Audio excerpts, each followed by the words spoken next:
Non ha reso un bel servizio il TG1 alla provincia di Belluno, al Veneto e in particolare a Cortina d'Ampezzo, dove si sono girate le riprese del cinepanettone in uscita in questi giorni Cortina Express con Christian De Sica e Isabella Ferrari.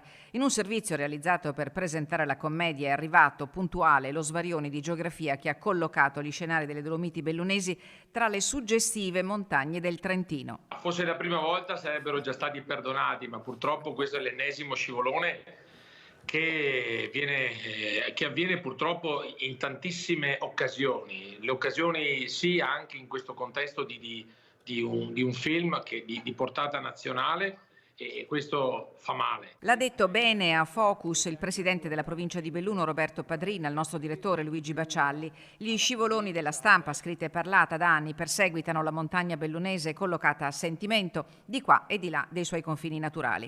Non si tratta di farne un caso nazionale, ma dobbiamo cominciare a mettere un freno, ha detto il presidente Padrin, che a caldo ha rilevato la necessità che alla montagna bellunese sia garantito il rispetto per la dignità e l'identità dei luoghi e dei territori. Noi non vogliamo neanche essere in competizione con il Trentino Alto Adige, le Dolomiti sono di tutti, però almeno dire come stanno le cose, dire la verità. Cortina è in Veneto, è in provincia di Belluno, questo mi pare il minimo che si debba fare, ed è gravissimo che una televisione di Stato non riesca ad avere queste informazioni e soprattutto a darle. 6 settimane di riprese tra Cortina e Roma, location fra le più esclusive della Perla delle Dolomiti, che ancora una volta diventa set ideale per un film grazie a una produzione che fa da volano per l'economia locale e il turismo. Una bellissima occasione per la montagna bellunese grazie alla produzione, al contributo della Regione del Veneto e il sostegno di Veneto Film Commission.